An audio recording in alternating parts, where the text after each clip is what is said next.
تعالوا النهاردة نزين مع بعض تورتة مقاس 20 في 20 على طبعا شكل بنتين. طبعا الأطفال بيحبوا الكرتون، وهعلمك في الفيديو ازاي تقطعي التورتة بكل سهولة بدون منشار. هنعملها النهاردة بالترانش، هنقطعها بالترانش. دي تورتة مقاس 20 في 20، خبزتها طبعا في كادر. أول حاجة طبعا احنا بنشيل الطبقة الأولانية من الكيك، لأن طبعا دي الطبقة اللي بتبقى محملة بزفارة البيض، فطبعا هنشيلها لأن ما ينفعش نحط عليها الكريمة. الطبقة دي بتبقى طبقة لزجة كده يعني ملزقة، فهنشيلها لإن ما تنفعش إن إحنا نحط عليها كريمة.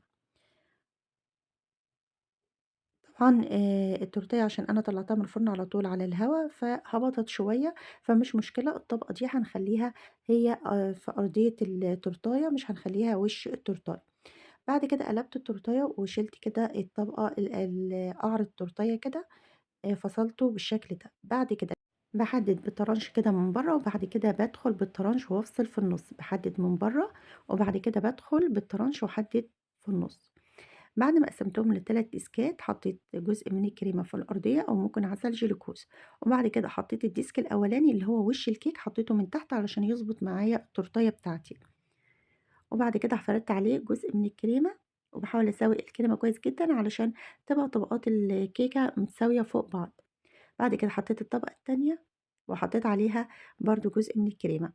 في ناس طبعًا بتطلب حشوات، الحشوات بتعلّي من سعر التورتاية، يعني ممكن تورتاية صغيرة تبقى سعرها بسعر تورتاية أكبر في الحجم، الحشوات بتبقى غالية.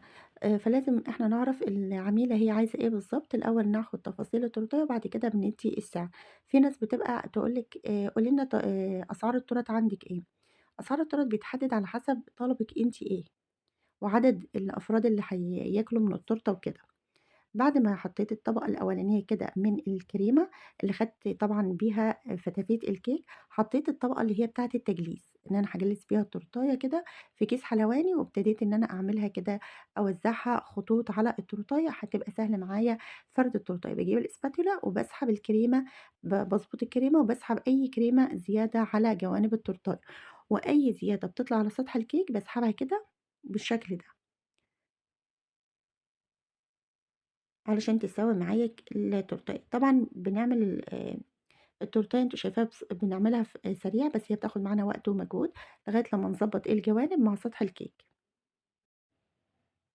بالشكل ده، ونضبّط كده السطح بتاعها،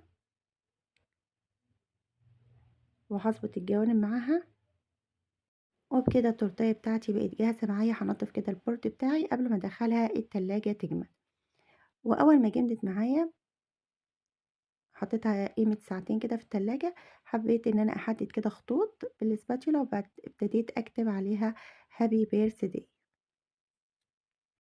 باكتب الأول باللون الأبيض وبعد كده باحدد عليها باللون الأسود،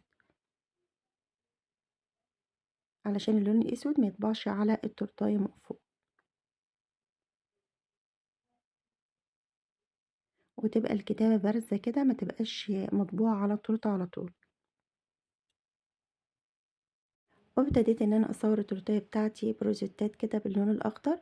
طبعًا باعمل الروزيتات لبرّه أنصاف دواير، بامسك الروزيتات كده بامشي بيها كأنها أنصاف دواير زي ما أنتم شايفين بالشكل ده، بتدّي شكل جميل جدًا.